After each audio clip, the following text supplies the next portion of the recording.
Welcome to DeFi by Design, where we talk all things blockchain and cryptocurrency while striving to educate, empower, and enrich. What's going on, guys? Real quick break for the DeFi by Design podcast sponsors and the DeFi Slate sponsors who make this all possible. First, we have 𝗹𝗶𝗃, a money market protocol that allows you to borrow and lend and leverage your assets to earn interest, right? So if you want to deposit some stable coins in there, currently you can get 3, 4, 5, 6, 8% APYs on stable coins, which oust any bank in the world.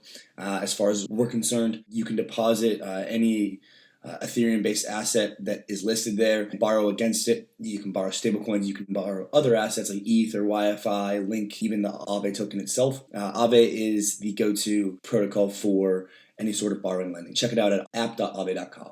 The next one we have is Oxys. Oxys is a new crypto wallet, oxys.com.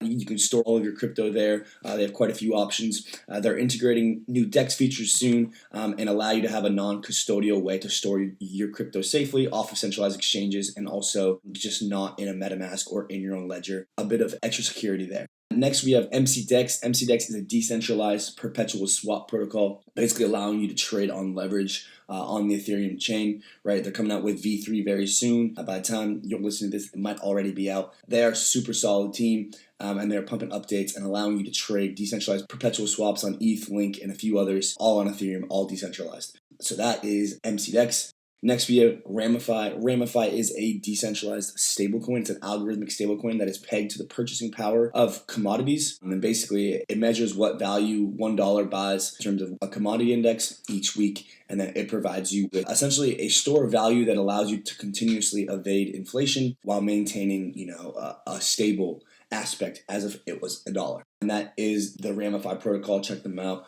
on Twitter. Finally, we have DeFi. It is an L2 decentralized exchange. They allow you to basically trade in a gasless and in feeless manner, big volumes, whatever quantities you need. It's almost like a centralized exchange on Ethereum, but you are the custodian. They do not hold your coins as a centralized exchange would. You have full control, full power.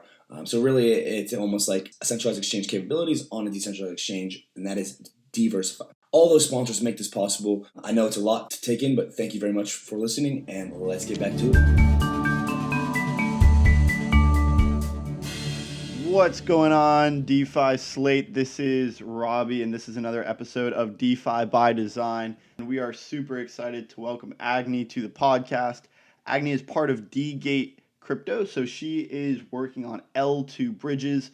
I'm sure everyone who's listening knows how extensive these gas fee issues are.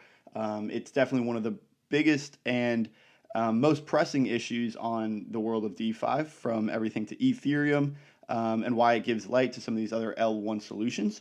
So 𝗵𝗃 is working on L2 staking and L2 bridges. So we're going to dive into what DeGate is, how she got into crypto, and yeah, we're going to talk about everything L2 today. So how's it going today, 𝗵𝗃? Thank you for inviting me to talk with you, and it's really exciting to be part of DeFi community at this stage. And as you correctly said, we're all a bit tired of the gas fees, although the DeFi and the DEXs are developing rapidly. We're waiting for the solutions to appear in the market, and I'm very excited to be part of DeGate. And we are going to solve some of the problems and hopefully to change the mindset of crypto community and of the mainstream people who perhaps haven't been using crypto yet about trading cryptos, about trading on layer 1, on trading on layer 2. So happy to be part of this and to explain more. Awesome. We're going to talk about it. There's plenty of gas fee issues. And there's a bunch of different solutions that are swirling out there to try and solve, the high transaction fees on Ethereum.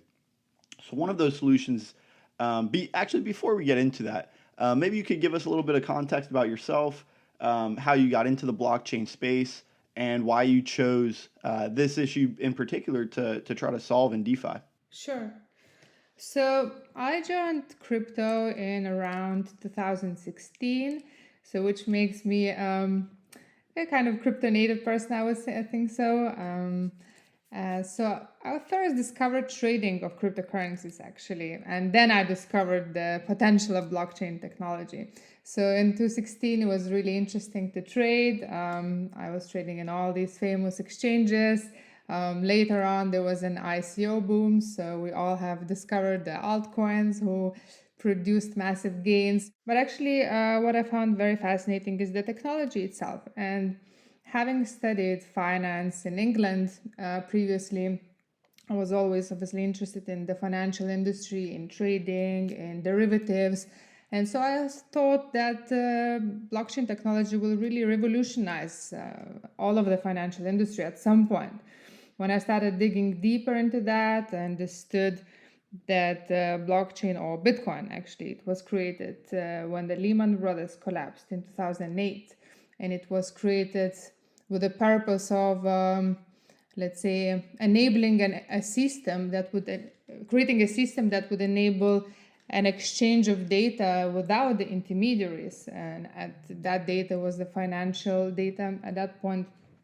So what I decided to do is to really get a proper education. I studied Master's of Science degree in digital currencies at the University of Nicosia, so kudos to them. We had amazing professors such as Andreas Antonopoulos. And then later on, there was really a crypto boom, a blockchain boom. I've consulted a number of projects, a number of VCs, even corporations that are interested in applying blockchain technology. So yeah, that was the beginning. Later on, I worked at Binance, and rather recently, I joined DeGate, which is a great team. Actually, the team is comprised of one of the first Ethereum evangelists in China. And so I'm really excited about solving the problems and opening up the gates of the future together with this team. That's awesome. Yeah, and you mentioned kind of how you saw the possibilities of Ethereum and crypto and how they could impact the traditional finance world. And for anyone who's unaware, actually, in the first Bitcoin block, you mentioned that it was right around the same time as Lehman Brothers collapsed. It contained a message in this first block, and it said January 3rd, 2009. That's when this first Bitcoin block was mined. Chancellor on brink of second bailout for banks. And I think it's really interesting that message was encoded right into the Bitcoin blockchain in the first block. And it kind of paved the way for just the continuous impact on the banks and removing them as intermediaries and really just revolutionizing the financial system. Was initiated with the Bitcoin blockchain and has taken on a whole new reality, right, with Ethereum and DeFi and how crypto continues to evolve. So I think it's super interesting. I'm also interested in your time at Binance and how that was, and kind of what your takeaways were from maybe working under CZ. I'm not sure what department you were in or what you were doing there, but could you give us some more insight into kind of the operation over at Binance? Sure. What I would say, perhaps the biggest takeaway and the most important is that Binance is extremely consumer friendly. And I think this is why they're winning. In all let's say in all phases, in all sides, it's really very easy to use, has all kind of interfaces and functionalities. And I think this is the most important thing. And I think also this is a niche and one of the most important things right now to develop in the DEX ecosystem, because they're not super friendly, and also layer 2 as well. We have issues of how to get there. What is that? It's not so complicated to use for people who are crypto native, but I would doubt that anybody from the street, starting to trade crypto would understand or even trust something like a Fox in your browser, a MetaMask. So I think the biggest takeaway is to be consumer friendly, to understand what a consumer wants. So a good team and the teams who are building right now projects and building protocols, they have to understand that you don't have to give a consumer an engine. You have to give him a steering wheel and then he can just ride his car. So I think that Binance was great at doing that. And this is what we aim to do in DeGate, to really be extremely consumer-friendly, decentralized exchange on layer 2. And actually, I believe that the team of DeGate is capable of doing that, because they have created a wallet, a multi-chain smart wallet called 𝗵𝗶𝗴𝗵. And in using this wallet, all the technicalities are hidden, so it's really adopted for a simple user to understand it in its own, in their own terms. Yeah, there can be so many complications. Even for experienced crypto users, there's still failed transactions, kind of wasted gas in that sense, and complexities. When you're using a DEX, maybe it's with a token that is relatively new, and you put in the token address, and there could be 2 or 3 tokens with the same name, and you have to kind of determine which one is really the token that you're trying to swap for. So even for an experienced crypto user, there can be some complexities, which the ecosystem can continue to flush out newer and better user experiences. Let's talk about clearly one of the biggest issues right now, and what you're trying to solve, which is the transaction fees on Ethereum and DeFi. So for anyone who isn't familiar, why are these gas fees so high right now, and really what is layer 2? How can a second layer, maybe we can go into rollups or these different types of solutions, basically how can they solve the Ethereum transaction fee issue? Right.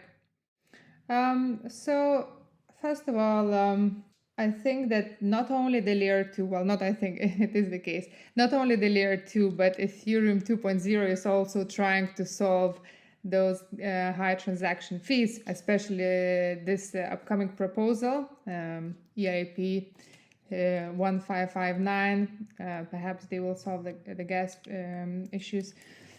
It just became so congested, really. So turning into layer 2 is becoming a necessity for the traders. It's really so congested because of the plethora of DeFi protocols that are using Ethereum. And as we know right now, the gas fees are sort of a bidding principle. So the highest bidder gets his or her transaction processed, which will probably be solved in the 1559 proposal. And so what is layer 2? Well, let's imagine a chain, and then we plug in another chain into that chain via a channel. And so what we call layer 2 is sort of the off-chain, and then the transactions are getting processed off that chain, and when you want to go back to the main chain, to the layer 1, you can do that. So layer 2 is set to solve those gas issues, because once you're on layer 2, the gas fees are really minuscule. I've seen it myself on a test nets, and really what we're paying right now. I'm not sure what are the fees, the gas fees today, but it's not unusual to pay $30 or so. So we paid 20 cents today when we were trying certain layer 2s. So to make sure I understand, Sure.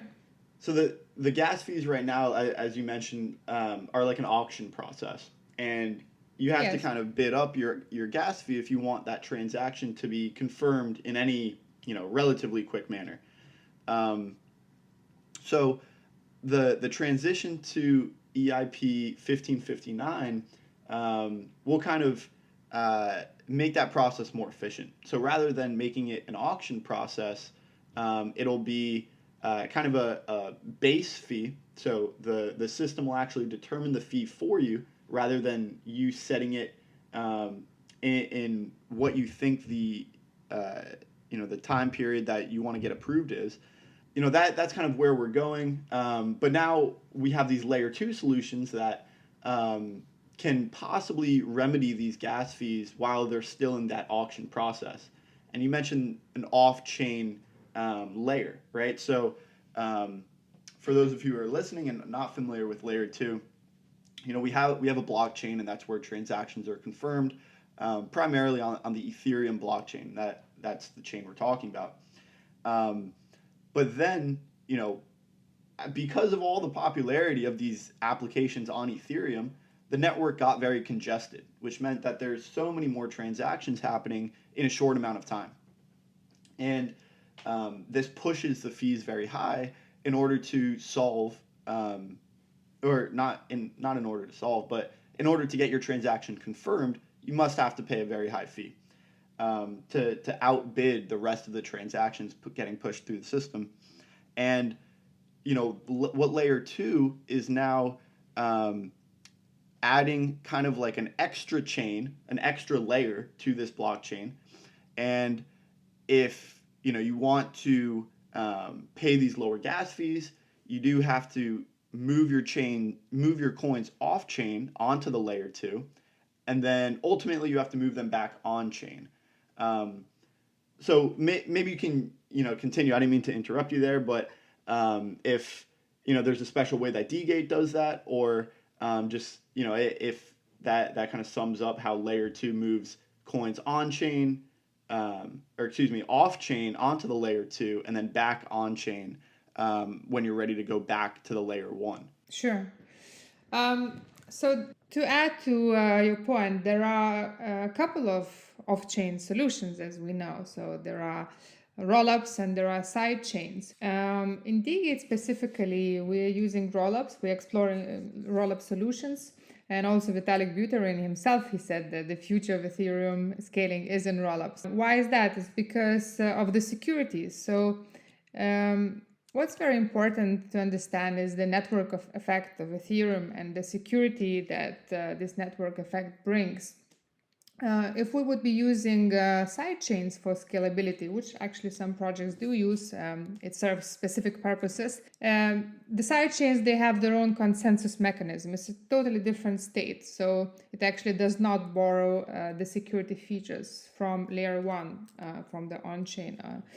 But the rollups, they roll up the transactions and they send them in certain period of time, let's say within 4 hours or 2 hours, or maybe faster within 1 hour, and they send them off chain where all these transactions are being processed, and then when it's finished, or with some batch, they're being sent back to L1. And rollups as a scalability for layer 2, they do actually borrow the intrinsic security features of Ethereum, and this is specifically why DeGate will be using rollups. So there are different rollups as well for the listeners who know or don't know about this. So there are optimistic rollups and there are zero-knowledge rollups. Right now, the main difference for the consumers or for the traders is that in optimistic rollups, to get back from layer 2 back to layer 1, you have to wait 7 days. This is in order to ensure the fraud-proof mechanism. It's in order to ensure that everything that happened in layer 2 was valid. And so that's why we leave a time window for 7 days, which is actually quite a long period to wait for a trader to get back on chain. Whereas zero-knowledge rollups, they don't have this waiting time period. But with zero-knowledge rollups, it's a little bit more complicated because it's more difficult for them to be made EVM compatible, so Ethereum virtual machine compatible, whereas optimistic rollups can be adopted a little bit easier. I'm sure that these are the issues that we're facing right now, and the industry will develop the solutions.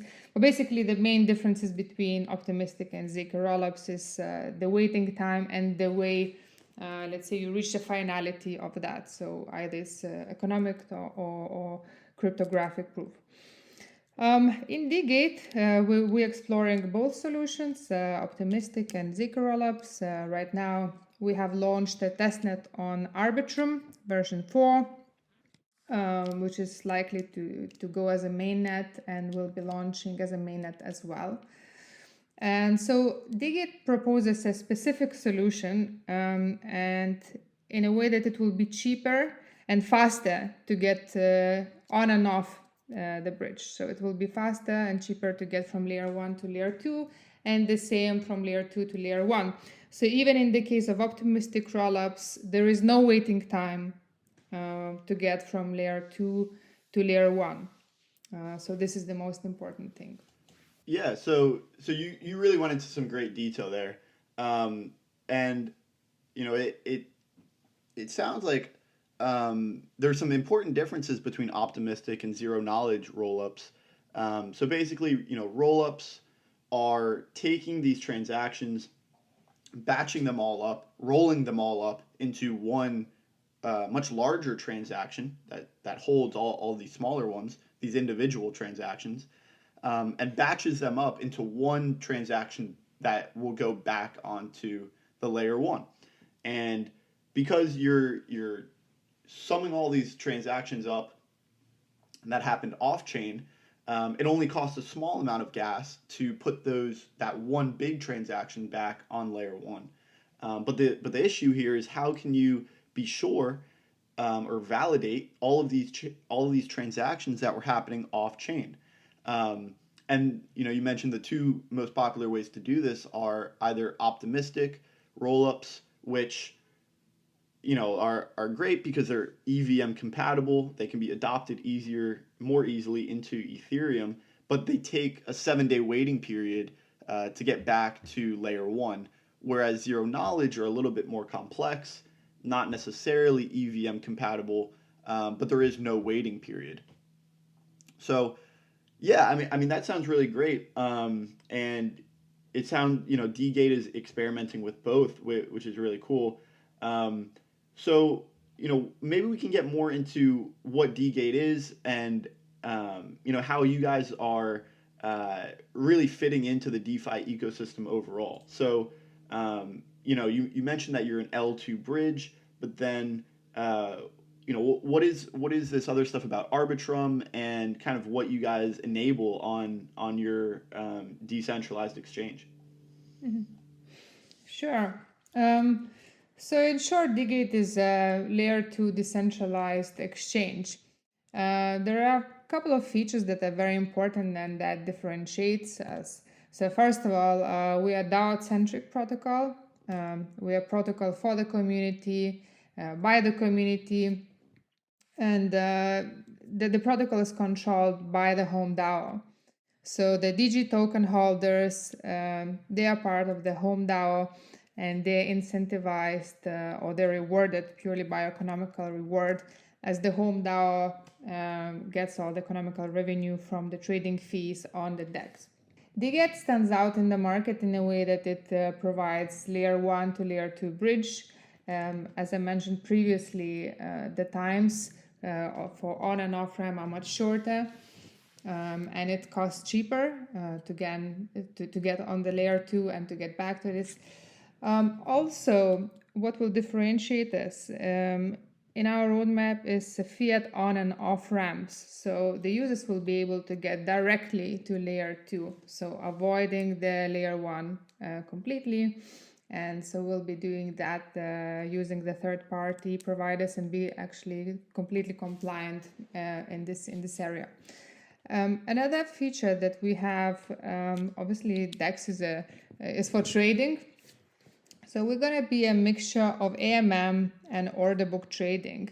And we have some incentives for the traders to be used. So some of the trades will be free for the market makers. And so basically, we're trying to be as little friction for traders as possible. So to be the most liquid hub in layer 2. Gotcha. Yeah, and the most popular layer 2 that I'm familiar with right now is also decentralized exchange called Loopring. Are you familiar with them? And maybe you could kind of highlight some important differences between your project DeGate and Loopring. I think it will be difficult for me to highlight total differences, but I understand that Loopring is a provider of their own rollups by themselves. So basically, they created the protocol, and also they're using that. So they're not using Arbitrum or Optimism or zk-Sync as we will be using. I think they went through a long research journey, and it's great for them to be paving the way in the layer 2 ecosystem. They're definitely very famous. Yeah. Cool. Yeah. Yeah, we did some content with them a little while ago that was also around layer 2, and I think a lot of it went over my head because I wasn't really sure. Well, layer 2 wasn't so popular back then, but like you said, they're doing something custom where it's not really any one of these solutions in particular, but more kind of a blend of different solutions, which brings up kind of an interesting question is, these layer 2s are kind of like a band-aid fix for these gas solutions. And we talked a bit about EIP 1559, how it will change that bidding process to more of a more straightforward process that'll tell users the base fee, and then if they want to expedite their transactions a little bit, they can add a tip for the miners, and then they can add a huge tip if they really want to see their transaction get verified very quickly, or in most cases they might not need to add a tip at all, and it's just the base fee that's charged as gas. So this kind of brings us closer and closer to ETH 2.0 and a transition to proof of stake. So to provide some background for our listeners, right now Ethereum is still proof of work.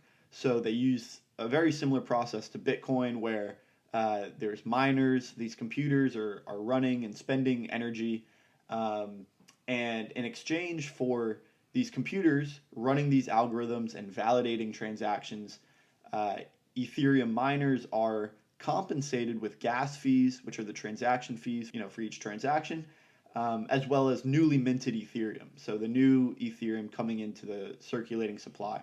And this is what's known as proof of work. It's what Bitcoin uses, and it's what Ethereum uses right now. But, we talked a bit about ETH 2.0, and that'll be a transition to proof of stake. Proof of stake, just high level, maybe you can provide some more context here, is these large Ethereum holders. So I think right now it's a minimum of 32 Ethereum, and you put that in what's called a validator node, and you lock it up for a certain amount of time, and basically that Ethereum being locked up provides enough collateral or enough consensus to the rest of the ecosystem that you can use it to validate transactions.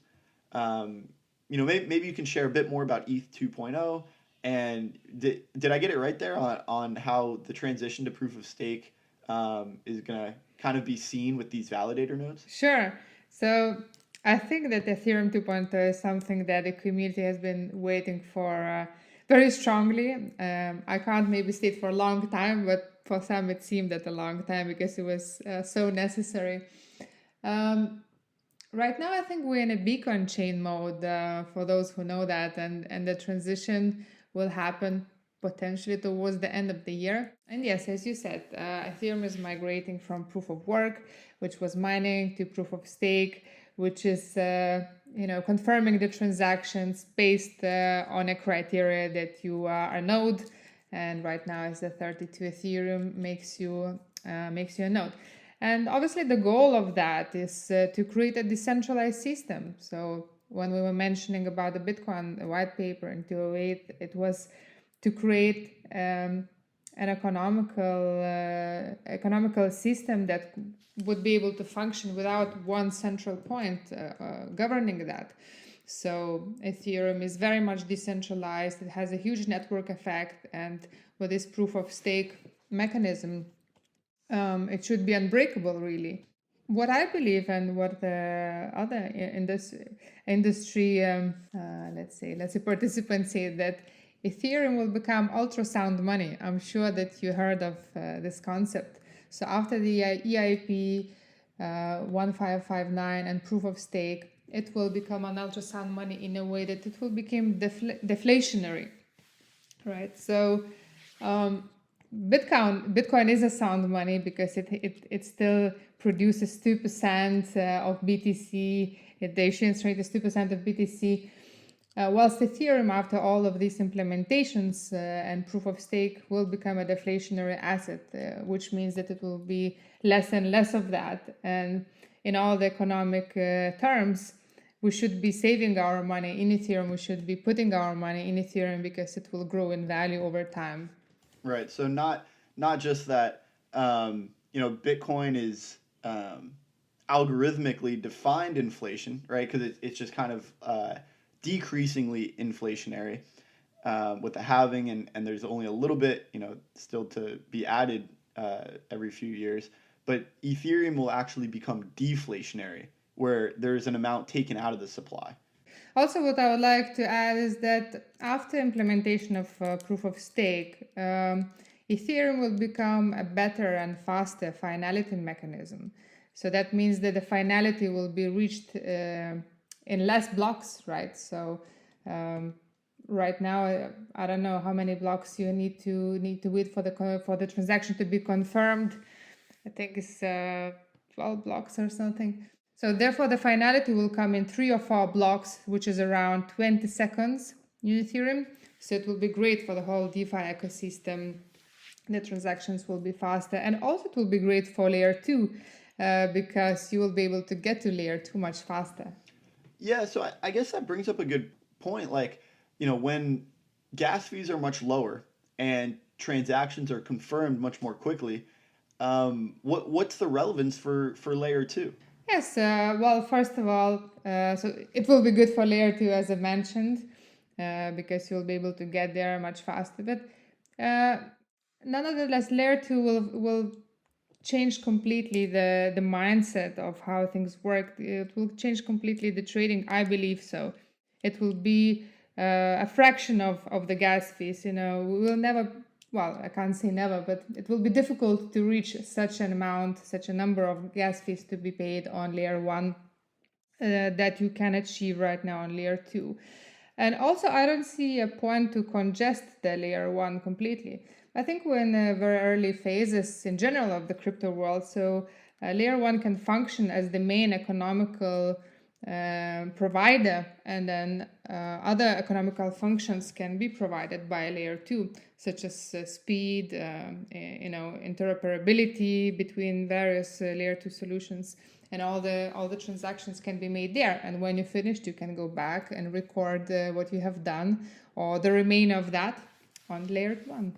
Yeah, so even though ETH 2.0 could dramatically drop the gas fees, it's still worthwhile to move over to layer 2 and execute your transactions there because you don't sacrifice any security, and it takes those gas fees down even further. Yes, exactly. And so also it will solve the problems for DEX as well. Maybe not a problem, but the DEXs are quite slow right now, with the AMMs. So the finality of transaction is much slower. So when the DEXs will move to layer 2, I think there won't be any DEXs left on layer 1, or perhaps a few. And as we know, the industry is moving towards that. Also, Uniswap has announced the layer 2 vision, which will be implemented soon, as well as synthetics, 𝗬𝗧. Yeah, so the industry moving towards that way. Awesome. That's great. And I know we're all excited for Ethereum 2.0 to come out and dramatically reduce these gas fees, and also remove a lot of the friction between layer 1 and layer 2. Do you think, and we're getting close on time here, so we can wrap up relatively soon, but I'm curious what you think about some of the other layer 1s. Solana, Cardano, Polkadot. I guess Solana is really kind of the, in second place right now in terms of, popularity, but also potential to take some market share away from Ethereum. Do you think these other layer 1s have any validity? They don't have a lot of decentralized applications right now, not a ton of users, but it's more, kind of hedging your bet if you're, rather than being all in on Ethereum. It seems like these layer 1s are just kind of maybe a short-term solution while Ethereum doesn't have the gas fees sorted out. Do you see any long-term future for these other layer 1s, specifically Solana and Polkadot? As you correctly said, I agree with your opinion. Short-term solutions are being provided. What I think is great is the innovation that is coming with these short-term solutions. Perhaps not all the questions need to have answers right now, but I'm sure in the future we will see what innovations different teams have brought to the ecosystem. No doubt that it's very, very useful to have Polkadot interoperability solutions that they are providing, etc.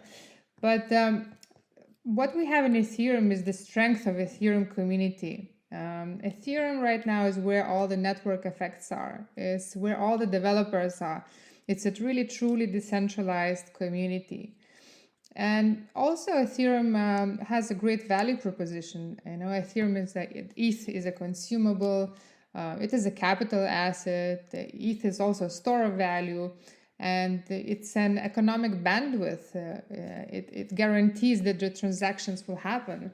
And therefore, I think in the long term, Ethereum provides, as I said, a great proposition, security features, and it works as an economic bandwidth, broadening that. Yeah. Gotcha. Yeah. I'm still kind of going back and forth on these other layer ones. If there's just a complete transition from traditional finance over to a decentralized finance world, there's going to be so many transactions. I'm not sure exactly how many transactions happen every second over in traditional finance, but I gotta believe it's in like the billions or trillions. With all the fast-paced algorithmic trading that happens on the stock market, if all of that moves to a decentralized world, maybe Ethereum can't handle it all, even with the reduced gas fees, and that gives some room for other layer ones to be successful. And like you said, maybe it doesn't take just a complete transition of transactions to Ethereum, but there's other innovations that are at work there. I know there's some projects on Solana that are working on NFTs specifically that could really move the industry forward, and we might just see more specialized projects. You mentioned the community on Ethereum being pretty much the best in crypto at this point. I think the segmented communities as a whole, they tend to be a bit tribal, but it seems like Ethereum is a place where people come and they actually are using the platform. There's not much to use, on Bitcoin, but it still has a good community. And a lot of these other platforms don't have a lot of utility, maybe just yet. So Ethereum, has a good community of users that engage with their technology each and every day. So we might see some more specialized innovations come out of Solana and Polkadot, and ultimately, time will tell where those layer ones head, because there's not a lot on their platforms right now. So yeah, it's super cool to see these other projects popping up and kind of push Ethereum forward, and just by the nature of competition, kind of keep Ethereum on its heels. Has DeGate experimented with other layer ones at all, or do you have any plan to? No, actually, we're really Ethereum native. Frankly, one of the founders of DeGate has translated the Ethereum white paper into the Chinese language. His name is 𝗵𝗶𝗶𝗵. So I don't know if he's a friend with Vitalik, if I could call it like this, but for sure they have exchanged lots of deep insights about the current and the future state of Ethereum. So we really do believe in Ethereum and the future of that. I do agree with you that when we take all the traditional finance world, all the algorithms, all the derivatives, it's really a plethora of opportunities that opens up. Right now, I think blockchain and crypto community have really touched up on base payments. We understand how that works. Lending and borrowing has been really revamped. with Compound and Aave. I'm monitoring closely how the derivatives market is being developed, because this is a huge market in the traditional finance, to construct CDOs, ABSs, and all of that, all of those instruments that make so much money for the Wall Street. Yeah. I mean, you're right. There's new projects popping up. Exactly what you're talking about. Like Ruler Protocol. We were talking to them the other day, and they're working on some fixed rate loans, which kind of directly translate to like a mortgage that a bank would lend. And they offer some options, and I think 88MPH is doing something with fixed rate loans as well, where you can take out certain options, and then it's more akin to like a call option or a put option, because you can take different time periods on this fixed rate loan. So yeah, super cool to see what's happening in the derivative space, and just the more and more market share that decentralized finance is taking from traditional finance. Yes, indeed. I would be interested to hear the take from one of these Wall Street guys to see. I'm sure that they're trading because of the volatility of cryptos. Well, of course, if they're allowed to, on institutional accounts. If not, they're for sure trading on personal accounts. But I would be keen to talk to the structured products guys. What do they think about the opportunities that the DeFi brings? We got to get one of those guys on the podcast, like a guy from Goldman Sachs or Merrill Lynch or someone. Yes. Have him on and just kind of pick his brain. Maybe he knows nothing about crypto. I have a feeling, each one of these big corporate banks, they probably have like one guy or two guys that's known as that crypto guy, and it's like he's like the insider on these banks, maybe like infiltrating their products or something. But yeah, I have a feeling that it's starting to permeate through these bigger companies, and maybe they're starting to get worried a little bit, or maybe they want to push the innovation and kind of adopt the technology, even if it cannibalizes traditional finance.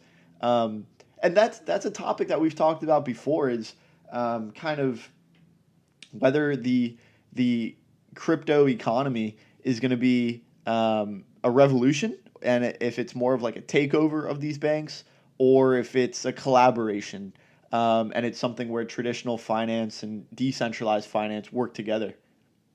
What are your thoughts? True. I think let's observe what happened with digital currencies in general. People were like, oh no, Bitcoin is a no-go, and look, digital yuan, digital dollar, digital euro, all these conversations are happening. I mean, it is happening. Of course, this is not in the same decentralized manner as it was presented in the early stages in 2008. But it is really innovation, and blockchain is also an accounting innovation, if you can call it this way. It's just ledgers, layers, layer 1, layer 2, all of these solutions, they're ledgers representing a certain state.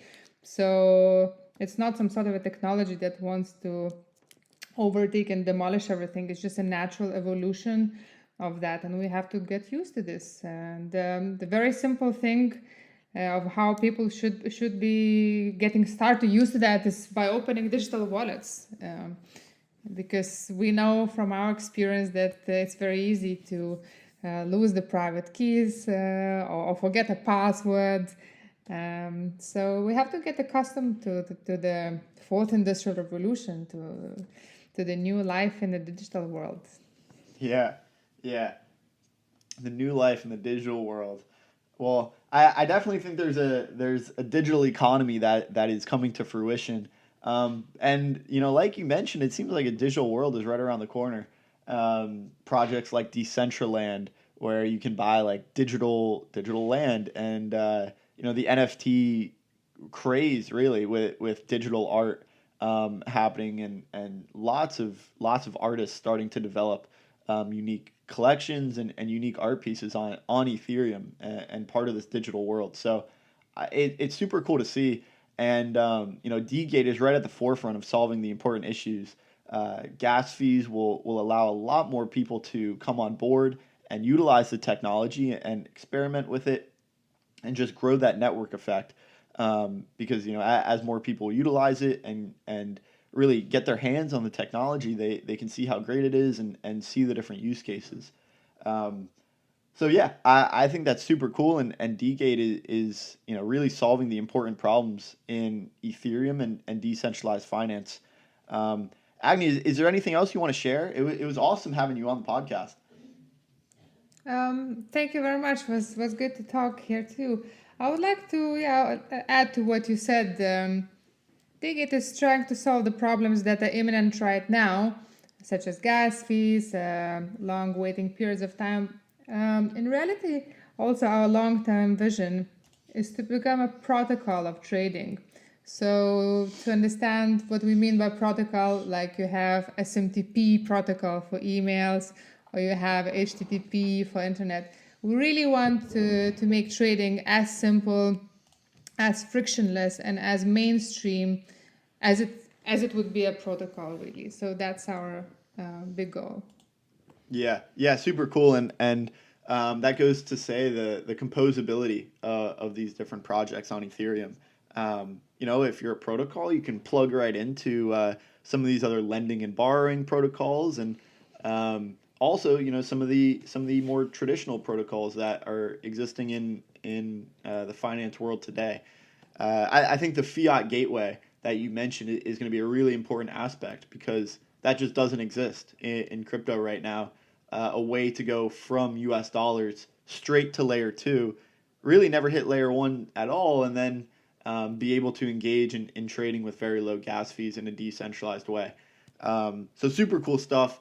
DeGate is definitely solving the important issues and really just pushing crypto and Ethereum further, which is awesome to see.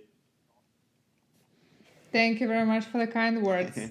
Awesome. Well, it was great having you on. I look forward to doing it again sometime. Thank you. Thank you very much. Thanks for listening to the DeFi by Design podcast. Until next time, DeFi Slate Team.